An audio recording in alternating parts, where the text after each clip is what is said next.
The first time my son asked me to sign those papers, I almost did it without reading a single page. After all, I'd trusted him his entire life.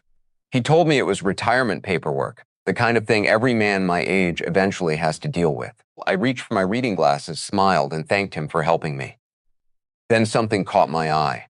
The address printed near the bottom wasn't a bank. It wasn't an insurance company. It was my home. The same little house my wife and I had struggled to buy 43 years earlier, and the garage where we built our entire life one paycheck at a time. Michael wouldn't look at me. He kept talking, explaining how everything had to be filed before the end of the month, how retirement came with more forms than anyone expected. I wasn't listening to the details anymore. I was watching his hands. They trembled just enough to notice the way they used to when he was a little boy trying to hide that he'd broken something. A father remembers those things even after the years have turned his hair gray. I slid the papers back across the kitchen table and told him I'd read everything later, after I'd had a chance to think with a clear head. He forced a smile that didn't quite reach his eyes. "No rush, Dad," he said, though the words came out too quickly. "I just wanted to help." "I know," I answered, and I meant it. At least I wanted to mean it. That evening, after he drove away, the house settled into the familiar silence that had become my companion since my wife, Linda, passed away 8 years earlier. Some people say silence feels lonely. To me, it had always felt honest. It didn't pretend to be anything else. The old grandfather clock in the living room ticked steadily. The refrigerator hummed in the kitchen, and outside, the wind moved gently through the maple tree. Linda insisted on planting the same year we bought this place. Why? I carried the paperwork into the living room but didn't open it right away. Instead, I looked around the house the way I often did when I couldn't sleep. Every room held a memory. The hallway still had tiny scratches where Michael used to race his toy trucks against the walls. The dining room window overlooked the driveway where Linda taught him how to ride a bicycle. Even the worn carpet near the front door reminded me of muddy boots after long days at the garage. Those weren't expensive memories, but they were ours. The garage had always been the heart of our lives. It wasn't just where I repaired engines. It was where Linda brought coffee every morning before opening the office door. It was where Michael spent his summers handing me wrenches that were usually the wrong size until he learned the difference himself. Customers came because they trusted my work, but they came back because Linda knew every one of their names and somehow remembered details about their families better than they did. When cancer took her, I closed the garage for nearly a month. I wasn't grieving because I'd lost a business partner. I was grieving because I'd lost the person who gave the place its soul. The first morning I reopened, I stood alone beside my old tool chest, the one we'd built together from reclaimed oak, and realized I could still hear her laughing whenever I reached for the bottom drawer. Maybe that sounds strange, but grief has a way of leaving echoes where love once lived. Retirement had never been my dream. It had simply become my reality. My knees weren't as steady as they used to be, and after 4 decades of lifting transmissions and crawling beneath pickup trucks, my back reminded me every morning that time always wins eventually. I sold the business to a younger mechanic 2 years earlier under one condition. The garage sign stayed exactly where Linda had chosen to hang it. He kept his word. Every time I drove past, I still slowed down without thinking. Michael had insisted I deserved an easy retirement. "You spent your whole life taking care of everyone else," he'd told me more than once. "Now it's our turn to take care of you." I believed him because I'd raised him to believe family looked after one another. The next morning, I carried a cup of coffee onto the back porch and watched the sunrise wash over the fence we'd painted together decades ago. Retirement gave a man too much time to think. Some mornings that felt like a blessing. Other mornings it felt like an invitation to revisit every decision he'd ever made. I found myself wondering whether I'd done enough after Linda died. I worked double shifts to keep the mortgage paid and food on the table. I missed school plays, baseball games, quiet dinners because overtime paid bills that memories couldn't. At the time, I'd convinced myself I was making the responsible choice. Looking back, I sometimes wondered if I'd mistaken providing for parenting. Around lunchtime, my granddaughter Olivia stopped by after school with Rachel. Olivia burst through the front door carrying a science project that looked more like a pile of cardboard than a volcano. She talked without taking a breath, telling me about her teacher, her friends, and how she'd won a class quiz because she'd remembered something I'd explained to her about gears and simple machines. "I told everyone Grandpa knows how everything works," she said proudly. I laughed. "Not everything. Almost everything. Rachel smiled. Look, something about her expression seemed tired. She'd always been kind to me, never one for long conversations, but she cared deeply about Olivia. While my granddaughter spread glue and colored paper across the kitchen table, Rachel quietly washed the coffee mugs I'd left in the sink, even though I'd told her she didn't have to. Michael working late again? I asked. She nodded. He's been under a lot of pressure lately. Everything all right? She hesitated just long enough for me to notice. It's just work. It'll settle down. Most people would have accepted that answer without another thought. Maybe I would have too, if not for the paper sitting inside my desk drawer. Once you notice one thing that doesn't fit, you start noticing others. While Olivia searched the pantry for cookies, she called from the kitchen. Dad said we'll probably come here a lot less after you move. I frowned. Move where? She stepped into the living room holding a package of crackers instead of cookies. I don't know. Dad just said things will be different after all the papers get signed. Rachel nearly dropped the plate she was drying. Olivia, she said gently, why don't you go finish your volcano? The little girl shrugged and disappeared back into the kitchen without another word. Rachel didn't say anything for several seconds. Finally, she looked at me with an uneasy smile that felt more like an apology than reassurance. Kids hear pieces of conversations and make up the rest. Maybe, I replied quietly. But after they left, I found myself standing alone in the hallway, staring at the framed family photograph hanging beside the front door. Linda was smiling in that picture, one hand resting on Michael's shoulder while he grinned at the camera with grease on his cheek from helping me in the garage. Late. I reached up and straightened the frame, even though it wasn't crooked. Then I walked into my study, opened the desk drawer, and pulled the paperwork back into the light. This time, I wasn't looking for signatures. I was looking for the truth. Truth has a funny way of changing how you see ordinary things. 24 hours earlier, I would have looked at those papers with the confidence of a man who trusted his son completely. Now every sentence seemed heavier, every legal phrase more important than the last. I wasn't a lawyer, and I never pretended to understand the language buried inside contracts, but I knew enough to recognize that words like property, transfer, ownership, interest had no business appearing in retirement documents. The pages were carefully written, almost too carefully. Whoever prepared them knew how to hide important details inside paragraphs most people would skim. I set the papers aside and rubbed my eyes. Linda used to tease me for reading every instruction manual that came with anything we bought, from lawnmowers to coffee makers. Lie. She'd laugh and say I was the only man she knew who could spend an hour reading about a toaster. I always told her that people got into trouble because they assumed instead of reading. The memory made me smile for a second before reality settled back over me. If I had signed those papers without putting on my glasses, I would have ignored the very lesson I'd spent a lifetime believing. The next morning, I decided not to call Michael. That surprised even me. My first instinct had always been to solve problems directly, but something inside me kept saying I didn't know enough yet. If I accused him without understanding what was happening, I'd lose the chance to learn the whole truth. So instead of making a phone call, I drove to the old garage. The place looked almost exactly the way it had when I handed over the keys 2 years earlier. The sign with Mercer Auto Repair still hung over the entrance because the new owner, a young mechanic named Jason, had insisted people trusted the name. He'd agreed to leave it up until he built his own reputation. Seeing those familiar letters always filled me with equal parts pride and sadness. It felt good knowing the work I'd done mattered, but every visit reminded me that life kept moving whether I was ready or not. Jason spotted me before I reached the office door.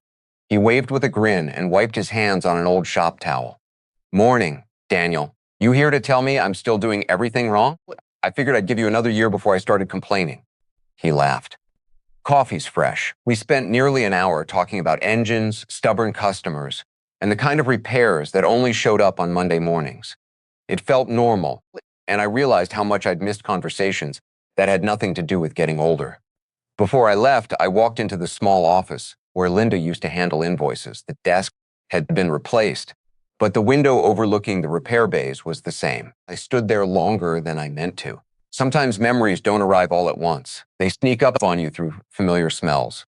Motor oil, fresh coffee, old wood, warm rubber. Those scents carried 40 years of my life. I remembered Linda sitting behind that desk, waving customers inside whenever the waiting room got crowded. She had a way of making people feel like neighbors instead of clients. I often wondered whether they came for my repairs or for her smile. As I turned to leave, my eyes landed on the old family photograph Jason had kept on a shelf near the back wall. It was faded now, but there we were. Linda standing between Michael and me outside the garage on its 20th anniversary. Michael couldn't have been more than 16. He had grease on both hands because he'd spent the afternoon helping replace a truck engine, and Linda had refused to let him wash up before taking the picture because she said the dirt proved he belonged there. "You should take that home someday," Jason said, noticing where I was looking. "Maybe," I answered. "I kind of like knowing it's still here." On the drive home, I kept thinking about belonging. A house was wood, brick, and drywall. A garage was concrete and steel. But somehow, those places carried pieces of the people who lived inside them. Maybe that sounds sentimental, but after you've buried the love of your life, you stop believing memories live only in your mind. Sometimes they stay in places too. That afternoon, Frank Holloway knocked on my front door without calling first. He'd been doing that for almost 35 years. We'd met when he was delivering mail to the garage, and somewhere between broken alternators and bad coffee, who didn't need invitations. "You look like you've been thinking too much," he said. Before I even opened the screen door all the way, I retired. "It's practically a job requirement." He chuckled and carried 2 sandwiches into the kitchen. "Then I figured I'd interrupt your workday." We ate in comfortable silence for a few minutes. Frank had never been one to fill every pause with conversation. That was one reason we'd remained friends for so long. He understood that silence wasn't awkward unless someone tried to fix it. Finally, he looked at me and asked, "Something bothering you?" I considered brushing the question aside.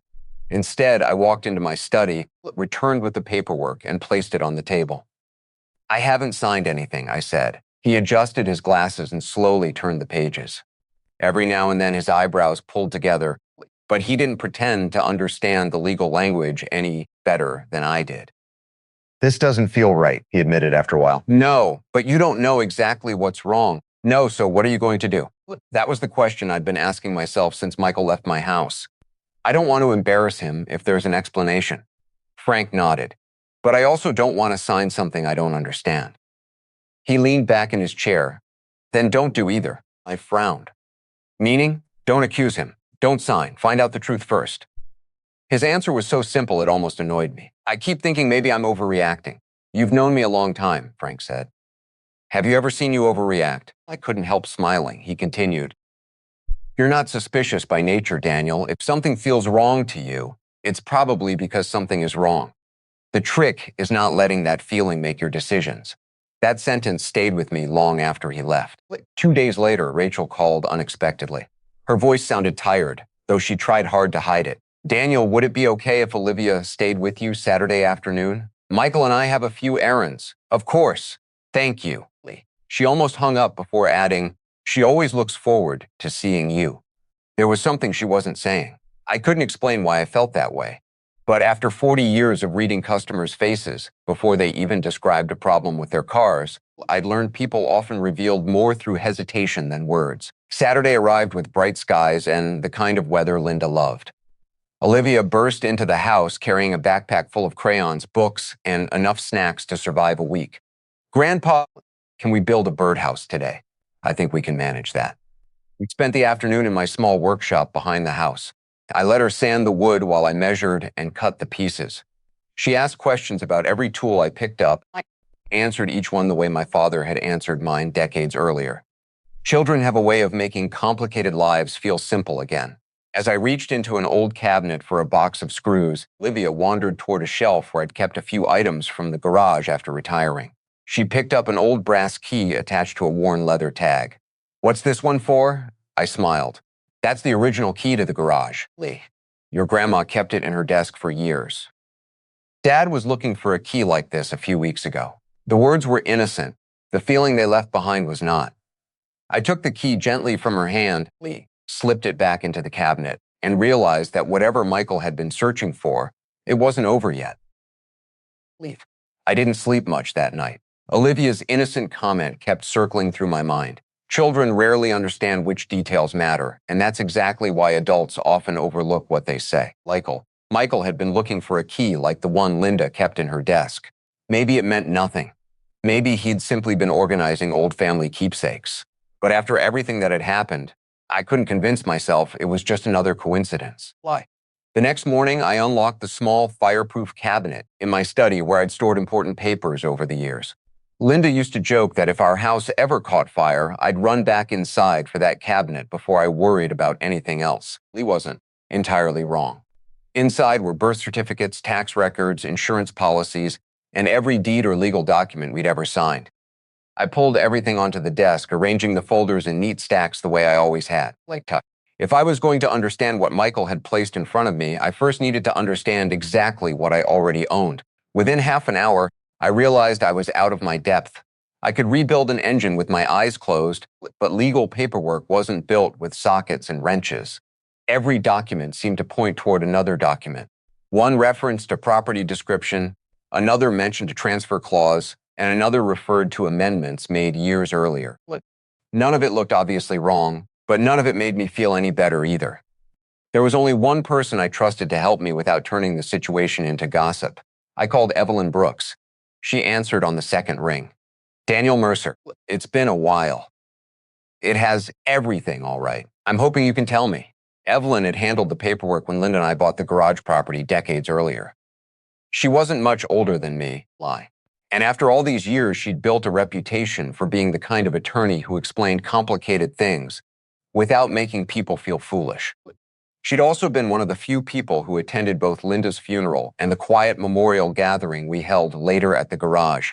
She understood that some clients became more than clients over time. Come by this afternoon, she said. Bring whatever's worrying you. Her office sat in a brick building overlooking the town square. Nothing about it had changed in years.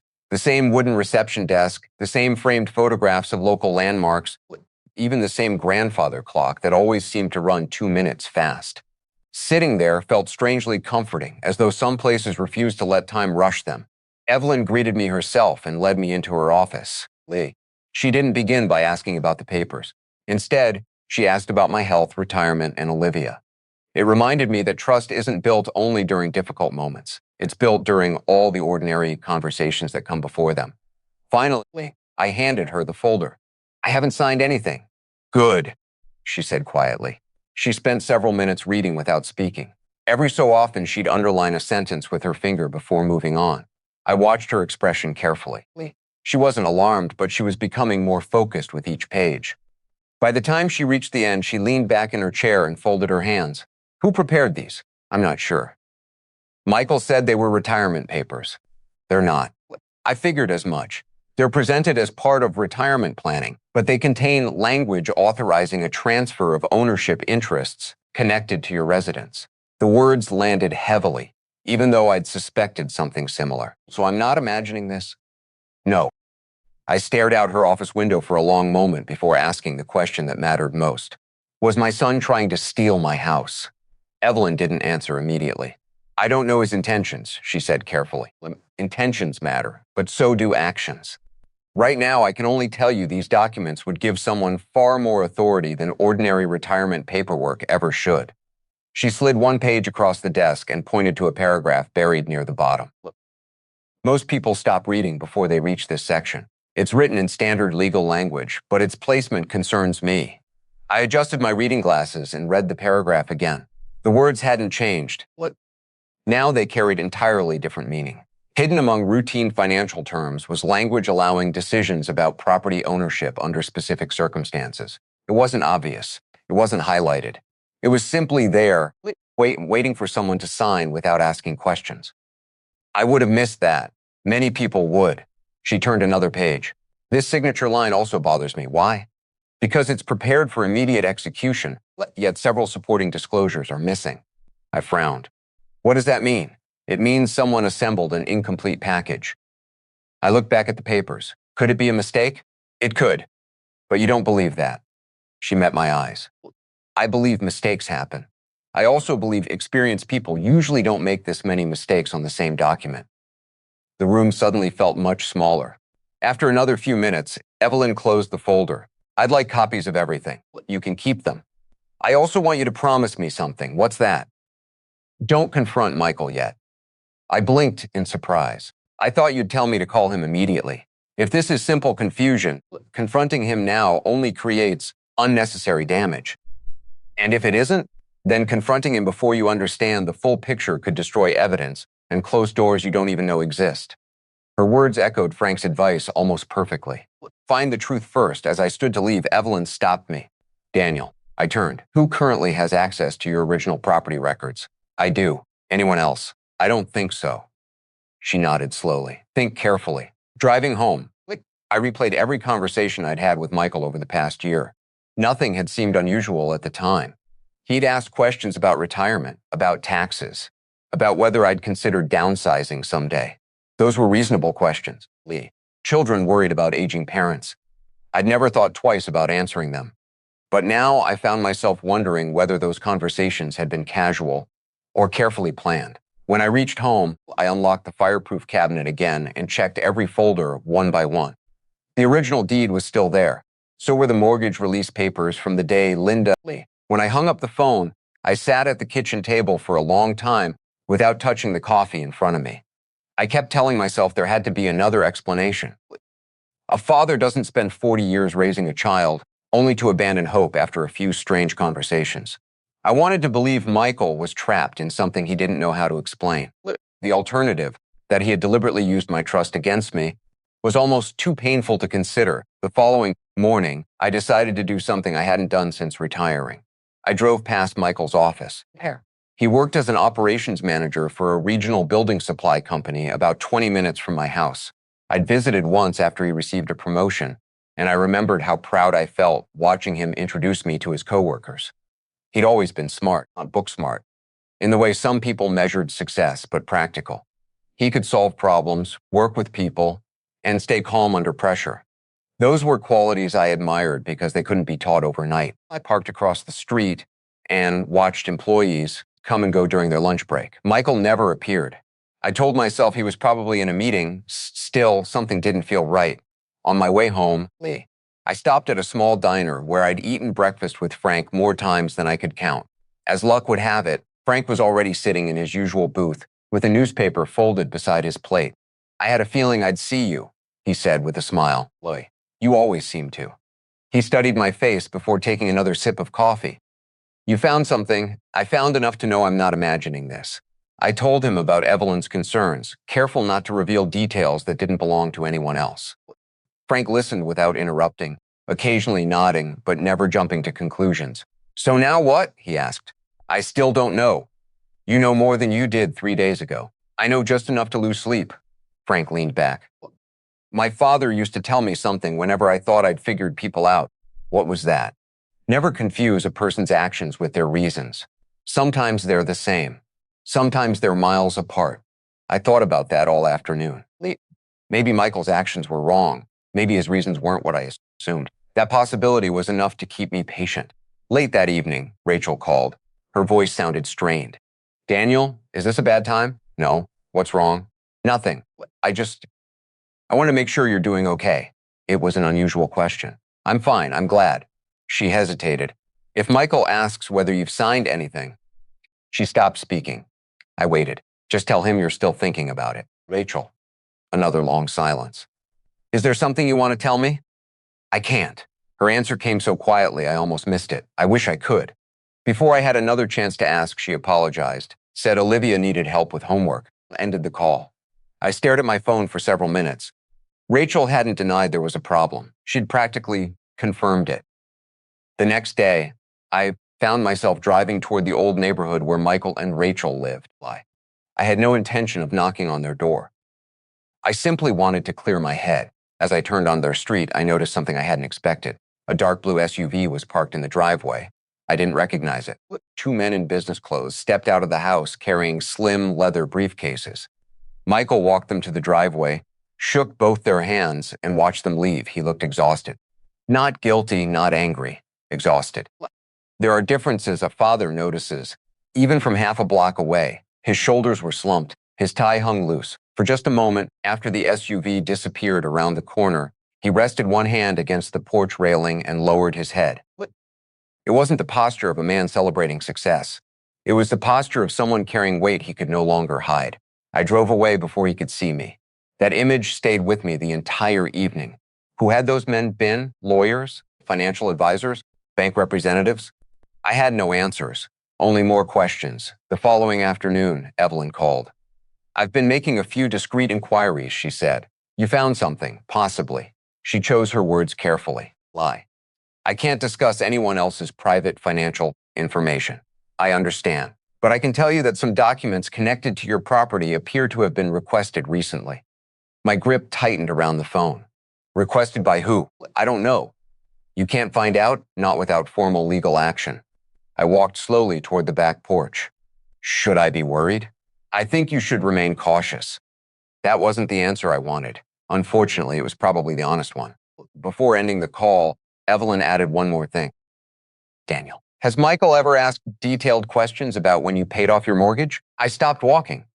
Actually, the memory surfaced almost immediately. About 6 months earlier, Michael had come over for Sunday dinner. Out of nowhere, he'd asked whether I still had the original mortgage release papers. At the time, I'd laughed. I told him I'd probably kept every piece of paper I'd ever signed. He'd smiled and called me organized. Now, the conversation felt entirely different. That evening, I opened the fireproof cabinet again. This time, I wasn't looking for what was missing. I was looking for patterns, the mortgage release, the original deed, tax records, garage purchase agreement. Everything seemed intact. Until I reached the oldest folder. Inside was the original purchase agreement Linda and I had signed 43 years earlier. Tucked between 2 pages was a folded receipt. I smiled immediately. It was from the tiny pizza shop where we'd celebrated paying off the mortgage years later. Linda must have slipped it inside as a joke. Across the back of the faded receipt, in her neat handwriting, were 5 simple words. Home first, everything else second. I sat there longer than I intended. Linda had always believed priorities were tested during hard times, not easy ones. Anyone could protect a family when life was comfortable. Character only revealed itself when everything started falling apart. I carefully placed the receipt back where I'd found it. As I closed the folder, something else slipped onto the desk. A bank envelope. I frowned. I didn't remember putting it there. It had never been opened. The return address belonged to a lending institution I had never used. Curious.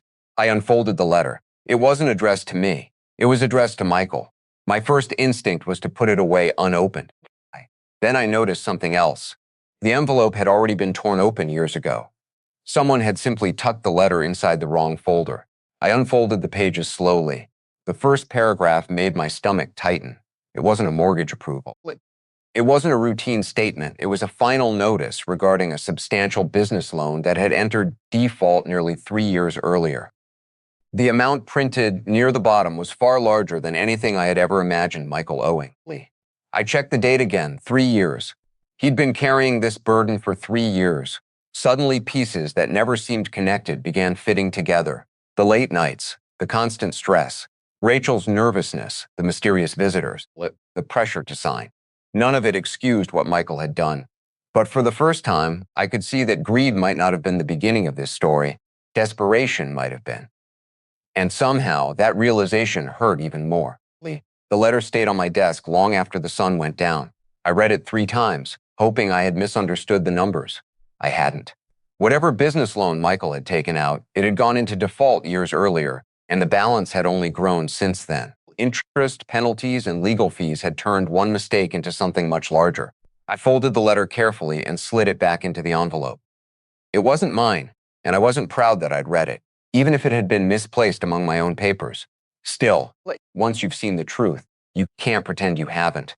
That night, I found myself thinking about the years after Linda died. Michael was 24 then, just starting to build a life of his own. I remembered encouraging him to take chances while he was still young. Don't be afraid to fail, I'd told him. You can always start over. At the time, I meant every word. Failure teaches lessons success never will. But I also remembered adding something else, something I hoped had stayed with him.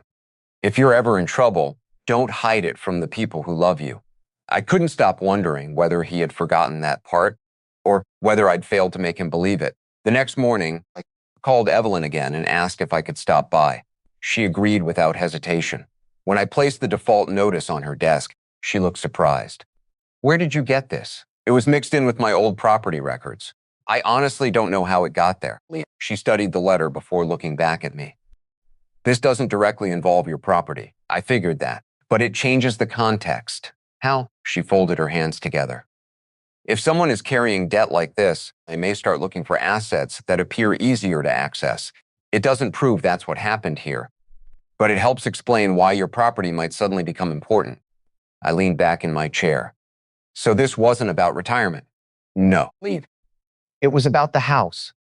She hesitated. I think it may have become about the house. There was a difference, and I understood it immediately. She wasn't saying Michael had planned this from the beginning. She was saying circumstances might have pushed him toward decisions he never imagined making. I keep asking myself where I went wrong, I admitted. You assume this started with you. Didn't it, Daniel? Adults make their own decisions. Parents influence them, but they don't control them forever. I nodded, though it wasn't easy to accept. Before I left, Evelyn gave me one piece of advice. Don't confuse understanding one piece of permission. You can understand why someone did something without believing it was acceptable. Those words stayed with me all the way home. A few days passed without hearing from Michael. That alone was unusual. He normally called every few days, even if it was only to check in or ask whether I needed groceries. Now there was nothing. No texts, no phone calls. Just silence. Then, on Friday afternoon, Rachel knocked on my door. She wasn't smiling. Can I come in? Of course. She stepped inside and looked around as though making sure we were alone. Is Olivia with you? No. I left her with my sister. There was a heaviness in her voice I'd never heard before. I offered her coffee, but she shook her head. We sat at the kitchen table where all of this had begun. For nearly a full minute, neither of us spoke. Finally, she looked at me. I owe you an apology. I waited. I should have said something sooner. About what? She lowered her eyes. Michael, even after everything I'd discovered, hearing his name spoken that way made my chest tighten. I don't understand what's happening, I said quietly. I don't think Michael understands anymore either. She took a slow breath before continuing. It didn't start with your house. I felt myself leaning forward. It started with a business investment. That matched the letter. He thought it would secure our future. It failed. Why didn't he tell me? He was embarrassed. Rachel's voice cracked slightly. He kept saying he'd fix it before anyone found out. I thought about every Sunday dinner, every birthday, every holiday we'd spent together while he carried that burden alone. How bad is it? I don't even know the full number anymore. She wiped a tear from the corner of her eye before it could fall. He kept borrowing to cover what he'd already borrowed. The room fell silent again. That sentence explained far more than pages of financial records ever could. What about the paperwork? She closed her eyes. I didn't know exactly what it was at first. But you knew something. She nodded. I knew he was meeting people who kept talking about refinancing, restructuring, protecting assets. Did you ever ask questions? I asked all the time. And he always said he was handling it. There wasn't anger in her voice, only exhaustion. So did I. She looked up at me then. No, Daniel. You trusted him because you loved him. Her words hit harder than she probably intended. I believed him because I was afraid. Neither of us spoke for several moments. Finally, I asked the question that had been sitting in the back of my mind since the beginning. Did Michael ever plan to tell me? Rachel answered without hesitation. Yes, I frowned. He said after everything was solved, he'd explain. I almost laughed, though there wasn't anything funny about it. So his plan was to fix a lie by telling the truth later. She nodded sadly. He convinced himself that if no one got hurt in the end, the way he got there wouldn't matter. I looked toward the hallway where Linda's photograph hung. She used to say people rarely woke up intending to become dishonest. More often, they told one small lie to escape one painful moment. Then another, then another. Eventually, they spent so much energy protecting the lies that they forgot what the truth looked like. Rachel reached into her purse. There's something else. She placed a folded sheet of paper on the table. I found this months ago. I unfolded it carefully. It wasn't addressed to anyone. It wasn't even finished. The handwriting belonged to Michael. The first line read, Dad, if you're reading this, it means I finally ran out of time. I looked up. You read it? Only the beginning. Why didn't you give it to me? Because he begged me not to. I continued reading until the writing suddenly stopped halfway down the page, as though he'd been interrupted or couldn't bear to finish. There was no signature, no ending, just unfinished sentences filled with regret. I folded it back along its original crease. So he knew. Rachel nodded. He knew what he was doing was wrong. That mattered, not because it excused anything. Lie. because it meant the man I'd raised hadn't completely disappeared beneath his fear. As Rachel stood to leave, she paused near the front door. "There's one thing I never understood." "What?" He kept saying there was still one document nobody could find. I felt my pulse quicken. "What document?" "I don't know." "He never told you?" She shook her head. "He only said that if someone found it first, everything would change." After she left, I sat alone in the quiet house once again. Lee. The unfinished confession lay on the kitchen table. Linda's old receipt with the words "home first." Everything else second rested inside my study. Somewhere there was another missing document important enough that Michael believed it could change everything. For the first time since this began, I wasn't just trying to understand what my son had done. I was trying to understand what he was still desperately searching for. The unfinished letter stayed with me long after Rachel left. I read the first few lines over and over, not because there were hidden answers between the words, but because I was trying to recognize my son again. His handwriting hadn't changed since high school. He still crossed his sevens the way Linda had taught him, and still pressed too hard with his pen whenever he was nervous. The page wasn't written by a stranger. It was written by the same little boy who used to leave me notes in my lunchbox that simply said, "Have a good day, Dad." I folded the letter carefully and placed it beside Linda's old receipt instead of returning it to the envelope. Somehow those two pieces of paper belonged together. One reminded me of the promise we'd built our home around. The other reminded me how easily fear could make a good man lose sight of it. That evening, I walked out to my workshop behind the house. After selling the garage, I'd brought home a handful of things I couldn't bear to leave behind. Most of them weren't valuable to anyone else, old measuring tools. A battered stool Linda insisted was lucky, a coffee mug with a chipped handle, and the oak tool chest we'd built together during one rainy winter when business was slow. The chest sat exactly where I'd left it 2 years earlier. I ran my hand across the worn wood. Every scratch had a story. Linda used to say furniture should look like it had been lived with, not displayed. She'd laugh whenever I reached for sandpaper to smooth out a mark, telling me that perfect wood had never held a family together. I smiled despite myself. Then I unlocked the chest. I wasn't searching for anything specific. I only wanted to keep my hands busy while my mind sorted through everything Rachel had told me. Drawer after drawer held ordinary things, old socket sets, faded invoices, spark plugs I'd kept for reasons I could no longer remember. Nothing explained why Michael had been looking for a missing document. The bottom drawer resisted when I pulled on it. I frowned. It had always opened smoothly. I tugged a little harder until it slid free with a dull scrape. Something had shifted underneath. I removed the tray lining the drawer and stared at the narrow compartment beneath it. I'd almost forgotten it existed. Years ago, when we built the chest together, Linda suggested adding a hidden compartment for important items that didn't belong in the office safe. Not because we expected thieves, but because she believed valuable things were sometimes safest where no one thought to look. Inside lay a small cloth pouch. I recognized it immediately. Linda had sewn it herself. My hand slowed as I untied the faded string. There wasn't money inside. There wasn't jewelry. There were papers, old papers. I carried the pouch back into the house before opening it completely. Sitting at the kitchen table, I spread the documents across the polished wood one by one. The first was an insurance policy from decades earlier. The second contained purchase records for equipment we'd bought when expanding the garage. The third made me stop. It was the original partnership agreement between Linda and me when we officially opened Mercer Auto Repair. I smiled. We'd insisted on listing both our names equally, even though everyone expected the business to be mine alone. Linda said if we were risking everything together, we deserved to own everything together. Then, another folded document slipped free. This one looked newer. I unfolded it carefully. At first glance, it appeared to be another legal filing. Then I noticed Evelyn's signature. It wasn't recent. The date was almost 15 years old. I read every line twice before I fully understood what I was holding. Years before retiring, Evelyn had recommended placing the garage property into a family protection arrangement that required very specific conditions before ownership could ever be transferred outside my direct control. At the time, I'd signed whatever she recommended because she explained it would simplify things if anything ever happened to me. I'd completely forgotten about it. The agreement wasn't dramatic. It didn't make me untouchable. But it meant no single document, especially one disguised as retirement paperwork, could legally accomplish what someone might have hoped. I leaned back in my chair.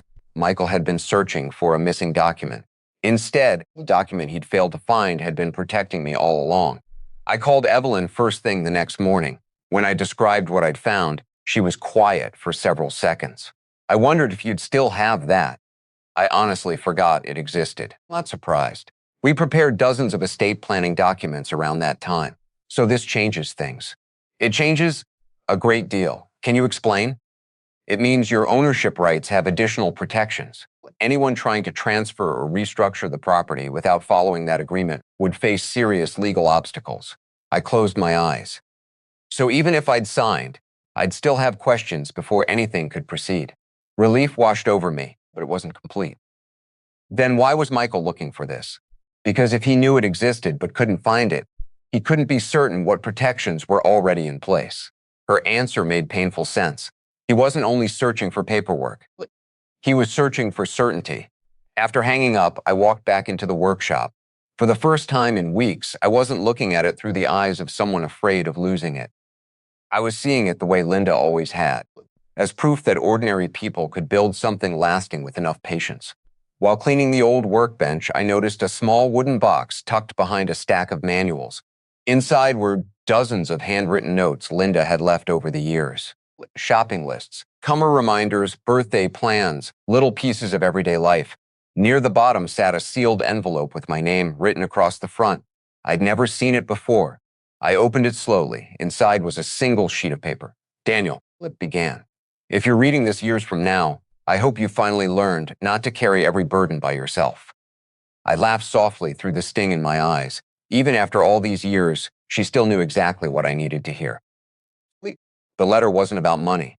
It wasn't about property. It was about family. She reminded me that protecting people didn't always mean protecting them from consequences. Sometimes it meant trusting them enough to face the truth. I folded her letter with the same care I'd given Michael's unfinished confession. One had been written by someone trying to hide from the truth. The other had been written by someone who believed truth was the only thing strong enough to keep a family together. That afternoon, as I organized everything I'd found, my phone buzzed again. It was Michael. His voice sounded different this time, more tired than hurried. Dad, I was wondering if we could get together this weekend. Sure, I think we should talk. I remained quiet. After a moment, he added, there's something I should have told you a long time ago. My heart told me to say yes immediately. My mind remembered every lie that had brought us here. I'd like that, I said calmly. But not yet. There was a long silence. I understand. No, I answered gently. I don't think either of us understands everything yet. When we ended the call, I didn't feel victorious. Finding the forgotten agreement hadn't solved the real problem. Why? The house was safer than I'd feared. The garage was legally protected. But none of those documents could repair the distance that had grown between a father and his son. And somewhere beneath all the paperwork, the debt, and the deception, one question still refused to leave me. If Michael finally wanted to tell me the truth, what had changed that made him believe he couldn't hide it any longer? Saturday arrived with the kind of clear autumn morning that Linda always loved. She used to say cool air made people think more honestly. I never knew whether that was true, but as I stood on the back porch with a cup of coffee warming my hands, I found myself hoping she had been right. Michael had asked to talk, and for the first time since this all began, I believed he truly wanted to. The problem was that wanting to tell the truth and being ready to tell it weren't always the same thing. I spent the morning doing what I'd always done whenever life became complicated. I worked with my hands. The old birdhouse Olivia and I had started the previous weekend still sat on my workbench. It only needed a roof and a coat of paint. I measured each piece carefully, sanded the edges smooth, and attached the final panels with slow, deliberate movements. There was comfort in simple work. Wood didn't lie. A board either fit or it didn't. You fixed mistakes by cutting a new piece instead of pretending the old one would somehow change. Just after noon, Frank stopped by carrying 2 cups of coffee from the diner. I figured you'd be out here. You know me too well. He looked at the nearly finished birdhouse. Olivia's, I nodded. She'll like it. I hope so. For a while, we talked about nothing important. Baseball. The weather. A neighbor who'd finally replaced the leaning fence everyone had been joking about for years. It felt good to have an ordinary conversation before stepping into what I knew would be anything but ordinary. Finally, Frank set his cup down. Your meeting, Michael. I think so. You nervous? I smiled faintly. I've rebuilt engines that cost more than my first house. Somehow this feels harder. He nodded in understanding. Remember something. What? Whatever happens today, don't spend your energy trying to win. Looked at him. Spend it know if I can understand. You don't have to. Those words stayed with me after he left. Around 3 o'clock, Rachel called. Daniel. Her voice sounded strained again. Is everything okay? Low. My stomach tightened. What happened? He knows. He knows what? He knows you've been asking questions. I leaned against the kitchen counter. How? I don't know exactly. She paused. Blood. But he figured it out after speaking with one of the people who prepared those documents. I said nothing. He's scared. No, I don't think you understand. She took a shaky breath. He's convinced he's about to lose everything. Lie. I almost answered that he'd already been willing to risk everything that mattered. Instead, I remained quiet. Rachel continued. He barely sleeps anymore. He's stopped eating properly. Last night, I found him sitting in the garage at 2 a.m, just staring at the floor. The garage? Our garage. Another silence settled between us. I think he's finally reached the point where he can't keep pretending. After we hung up, I walked into my study and opened the drawer where I'd placed Linda's letter and Michael's unfinished confession. I read neither of them. I simply rested my hand on both envelopes. One reminded me who I wanted to become. The other reminded me who my son was still capable of becoming. Late that afternoon, my phone rang again. This time it was Michael. Dad. His voice sounded tired. I know you've been talking to people. I didn't deny it. I've been trying to understand. I know. There was no anger in his voice. Only defeat. Can I come over? I looked toward the living room where sunlight spilled across the old hardwood floor. Tomorrow. Another pause. Tomorrow afternoon. He let out a slow breath. Okay. Before hanging up, he quietly said something that stayed with me. I don't deserve how patient you've been. I didn't answer.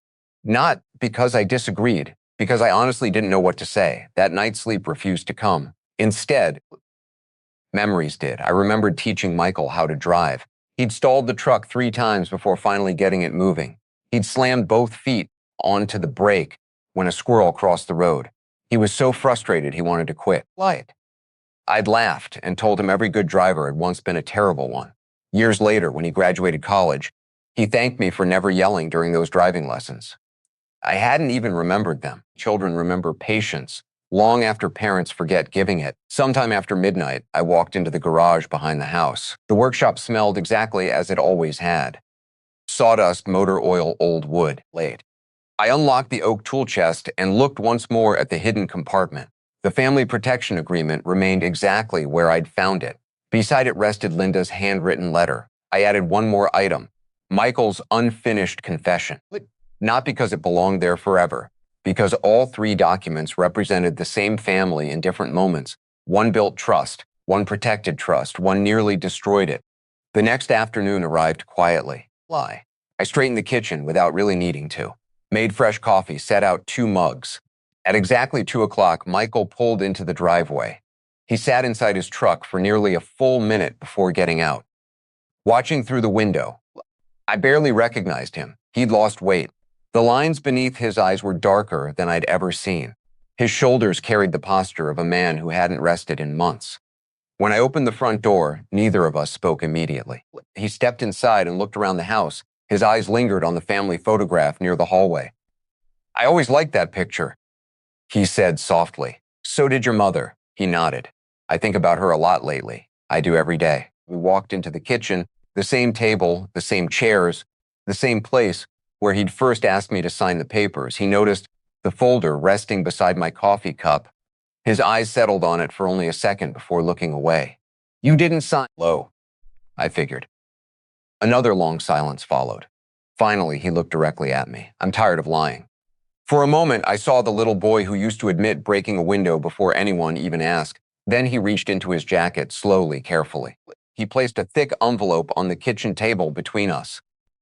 I brought everything. I didn't touch it. Neither did he. I don't want to hide anymore, he said. His voice broke for the first time. But before you open that, there's one thing you deserve to hear from me. First, he lowered his head, took a long, unsteady breath, and began speaking.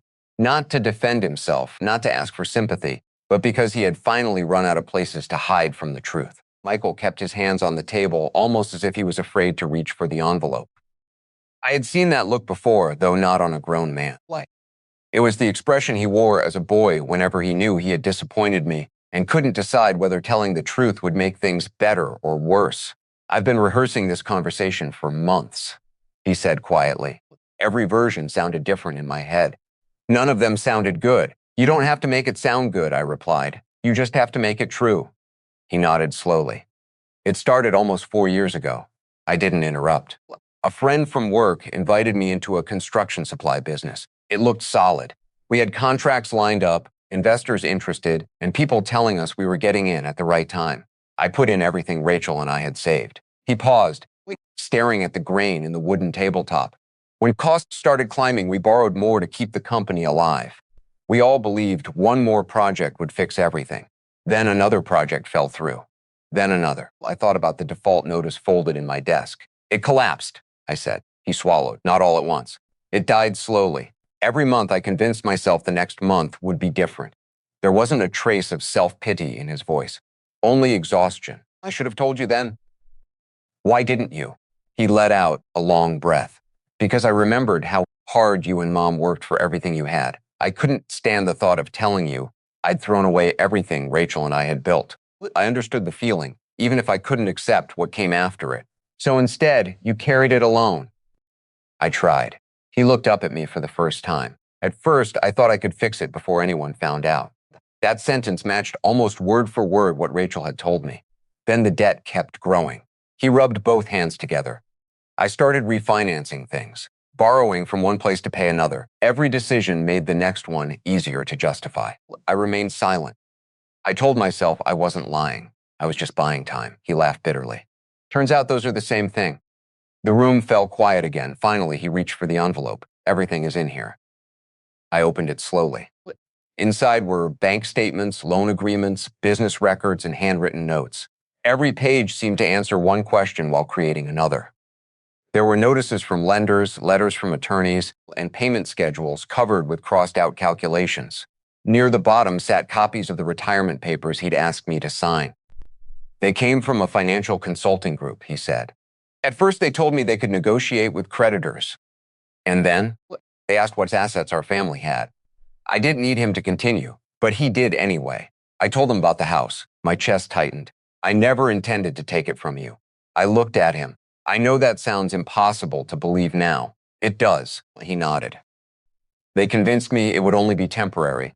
They said if the property could be used as collateral, I could stabilize everything, pay off the debts, and transfer everything back before you ever noticed.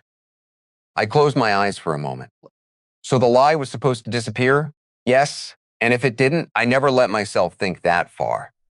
That answer hurt because it sounded honest. I reached into the envelope again and found copies of emails between Michael and several advisors. I read enough to understand the pattern. Every time he expressed doubt, someone assured him there was another solution, another extension, another document to sign. None of them forced him to make his choices, but every one of them made those choices easier. They knew I trusted you, I said quietly. Michael lowered his head. I talked about you too much. He wasn't wrong. He'd always spoken proudly about our family. The people advising him had simply learned where his greatest source of security was. They kept asking whether the house was paid off. It was. They asked if there were other heirs. There aren't. They asked if you'd ever considered retirement planning. I slowly set the papers down. They were building this long before I knew anything about it. Yes, neither of us spoke for a while. Then, Michael reached into his jacket again. This is the part I never wanted you to see. He handed me another folded document. I recognized it immediately. It was the unfinished letter Rachel had shown me. Only this version continued beyond the point where the first one stopped. You finished it. I couldn't give it to you. I unfolded the remaining pages. Lee. The words became harder to read as they went on, not because of the handwriting, but because I could almost hear his voice behind every sentence. He admitted that every lie had been told with the promise that it would be the last one. He admitted he'd searched the house looking for old property records because he believed there might be documents affecting ownership. He admitted that after every visit, he'd gone home feeling ashamed. One paragraph stopped me. The worst part isn't what I've done. It's realizing that every time you smiled at me, believing I came over because I wanted to spend time with you, I was secretly hoping you'd mention where you kept the paperwork. I lowered the pages. Michael couldn't look at me. I hated myself every time I left here. I believed him, not because the confession erased anything, because shame has a sound to it, and I'd never heard it more clearly. I found the family protection agreement, I said calmly. His eyes closed. I figured you might. It wasn't where you expected.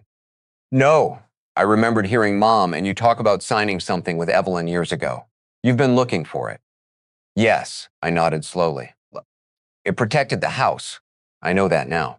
He managed a weak smile that disappeared almost immediately. I spent months chasing a solution that never really existed. The puzzle finally fit together. He hadn't been searching for a loophole. He'd been searching for certainty. If the agreement didn't exist, he thought his plan might work. If it did exist, everything he'd risked had been for nothing. I never found it, he whispered. No. I guess Mom hid things better than I remembered. I almost smiled. She usually did. That brief moment of shared memory disappeared as quickly as it came. Michael leaned forward. I've already met with Evelyn. I looked at him in surprise. You have this morning. Why? Because I'm done hiding. Lie. He slid another document across the table. It wasn't another loan agreement. It was a signed statement accepting responsibility for every action he'd taken and authorizing full cooperation with any legal investigation into the misleading paperwork. I told her everything. I studied the signature at the bottom. It was his. No hesitation, no conditions, no excuses. I also terminated every agreement I had with those consultants. And the debts? They're still mine. He looked directly at me. They should be. For the first time since this story began, there were no more hidden papers between us, only consequences. Looked at the signed statement for a long time before setting it back on the table. It wasn't a miracle. It didn't erase the months of deception or the nights I'd spent wondering whether I'd somehow failed as a father. But it was the first honest document Michael had placed in front of me since all of this began, and that mattered more than I expected it would. What happens now? I asked. He gave a tired shrug. I honestly don't know. That's the first answer you've given me in weeks that doesn't sound rehearsed. A faint, embarrassed smile crossed his face before disappearing again. I've spent so much time trying to control the outcome that I forgot some things can't be controlled. I nodded slowly. That's true. We sat together in silence until there was a knock at the front door. Michael looked surprised. Were you expecting someone? I was. I stood and opened the door. Evelyn stepped inside, carrying a leather folder. Behind her came Frank, who removed his cap before entering the house. I hope we're not interrupting, Evelyn said. No, I replied. You're right on time. Michael looked from one face to another. You knew they were coming? I asked them to. His shoulders stiffened. If this is some kind of intervention, it isn't. I returned to my chair. It's a conversation. Evelyn placed her folder on the table, but left it closed. I've already spoken with Michael this morning, she said calmly. He provided a complete account of what happened, along with copies of every communication he still had. Michael looked down. I should have done it months ago. Yes, Evelyn answered gently. You should have. There was no anger in her voice. There didn't need to be. She opened the folder and spread several documents across the table. The individuals who prepared these retirement papers described themselves as financial restructuring consultants. She tapped one page. They are not a law firm. Another page. They were not authorized to prepare property transfer documents in the manner they attempted. Another. And they repeatedly encouraged actions that created significant legal risk for everyone involved. Frank frowned. So they preyed on desperate people. Evelyn nodded. That's one way to describe it. Michael rubbed his forehead. They always had another answer. They had another product, Evelyn corrected quietly. They kept saying the next step would solve everything. They were making money from every next step. The room fell silent. For months, I'd imagined one clear villain standing behind all of this. The truth was less dramatic and somehow more disturbing. It was a chain of bad decisions, encouraged by people who profited every time someone became more desperate. Evelyn looked at Michael. I've already contacted the appropriate authorities regarding the documents. They will decide whether further action is warranted, Michael nodded. I'll cooperate. I expect you will. She turned toward me. As for your property, she slid the family protection agreement across the table. It remains fully effective. I rested my hand on the document. Your home cannot be transferred through the paperwork you were given. A weight I hadn't realized I was still carrying finally lifted. The garage records are also intact, she continued. Ownership history is clear, and your estate planning documents remain valid. I closed my eyes for a brief moment. Linda's careful planning all those years ago had done exactly what she'd hoped. It had protected our family when we couldn't protect ourselves. Frank leaned forward. So where does that leave everybody? Evelyn answered without hesitation. It leaves everyone exactly where they should be. She looked at Michael. Responsible for their own choices. Then she looked at me, protected from choices that were never yours. After she left, Frank stood and placed a hand on Michael's shoulder. I've known you're nodded without speaking. You know what I've learned? What? The strongest people I ever met weren't the ones who never failed. He glanced toward me. They were the ones who finally stopped running. Michael's eyes filled, but he managed to hold himself together. I've done enough running. Frank gave his shoulder a gentle squeeze before quietly leaving us alone. The house felt strangely peaceful after the front door closed. No more lawyers, no more paperwork, no more secrets waiting to be uncovered. Only a father and a son sitting across from each other. I don't expect you to forgive me, Michael said. I don't think I'd forgive me. I looked at him carefully. Forgiveness isn't the first thing you need. He frowned. What is? Accountability. He nodded. I've already listed the truck for sale. I hadn't expected that. The second car goes this week. What about the house you and Rachel live in? We're selling it. I saw how difficult those words were for him to say. We can't afford to keep pretending. And the debt, I'll spend years paying it. You probably will. There was no point pretending otherwise. But it'll be my debt. For the first time, I heard something different in his voice. Not shame, ownership. Over the next several weeks, life settled into a slower rhythm. Michael and Rachel sold their house and moved into a small rental apartment across town. It wasn't much, but it was honest. They met with financial counselors recommended by Evelyn instead of people promising impossible solutions. The expensive truck disappeared from the driveway. Vacations were canceled. Luxuries became necessities, and necessities became priorities. None of it happened overnight. Every decision cost them something. Rachel found additional part-time work, though she never complained about it in front of Olivia. Michael took evening shifts consulting for a local supplier while keeping his daytime job. Some nights he barely slept, but he stopped hiding the truth from the people who loved him. One Saturday morning, he knocked on my door carrying a small cardboard box. I found these while packing. Inside were dozens of photographs from the garage. Some I'd never seen before, Linda laughing beside an old pickup, me teaching Michael how to change brake pads, Olivia, barely 5 years old, sitting inside an empty tire while Linda pretended it was a race car. Michael smiled sadly. I forgot how much of our life happened there. So did I. He hesitated. I almost lost all of it. You almost did. He looked down. I'm sorry. This time I believed the words without needing any explanation attached to them. A few days later, Olivia asked if we could finally finish hanging the birdhouse we'd built together. Michael came with us. The three of us carried a ladder into the backyard. As I held the birdhouse steady, Michael secured it to the old maple tree Linda had planted all those years ago. When he climbed down, Olivia stepped back and smiled proudly. Grandma would have liked it. Neither of us answered immediately. Finally, I said yes. Michael quietly nodded. I think she would have too. The birdhouse wasn't much, just wood, nails, and paint. But as we stood beneath that maple tree, I realized it represented something none of us had believed possible only weeks earlier, not a return to the past. A chance to build something honest again. Winter arrived quietly that year. The maple tree in the backyard stood bare against a pale morning sky, and the little birdhouse Olivia and I had built waited patiently through the cold.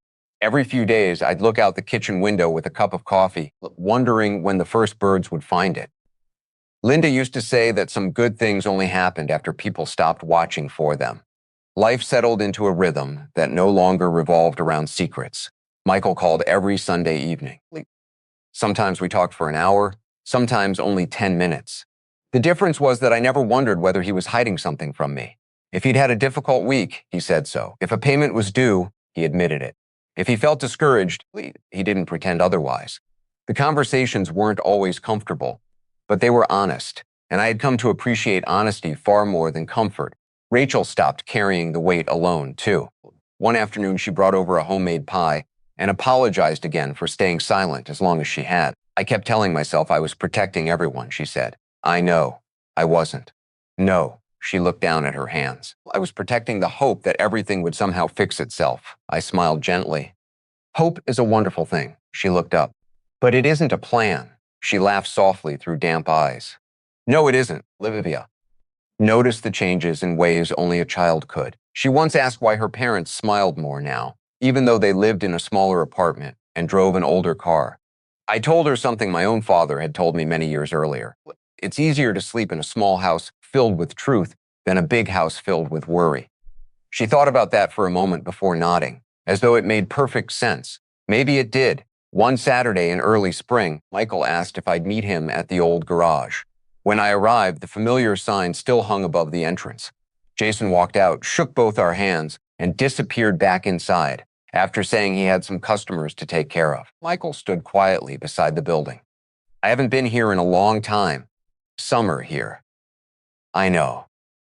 We walked slowly through the service bays. The smell of motor oil, rubber, and fresh coffee hadn't changed. Neither had the sunlight coming through the high windows in the afternoon. Time had moved forward, but somehow the place still felt like home. Michael stopped beside the old office window, where Linda had spent so many years greeting customers. I used to think this garage was worth a lot of money. I looked at him. It isn't. He smiled. It's worth a lot more than money. I didn't answer. There wasn't anything to add. He reached into his jacket and handed me the original brass key Linda had kept in her desk for so many years. I found this in one of my boxes while we were moving. I turned the key over in my hand. You keep it. He shook his head. No, it's part of your history, too. It is. He smiled sadly. But I finally understand something. What? The garage was never the inheritance. I waited. You were, for a moment, neither of us spoke. Some apologies are made with words. Others arrive through understanding. That one was enough. A few weeks later, Evelyn called with an update. The authorities had completed their review of the financial consultants who had prepared the misleading paperwork. Several complaints from other families had surfaced, revealing a pattern that stretched far beyond our town. Civil actions were moving forward. Professional penalties had been imposed where appropriate, and investigators believed more families would now avoid the same trap. It won't erase what happened, she said. No, but it may keep it from happening to someone else. After we ended the call, I thought about justice. When this all began, I imagined justice meant someone losing everything. Now I understood it differently. Justice meant the truth was finally stronger than the lie. Justice meant the house Linda loved was still standing.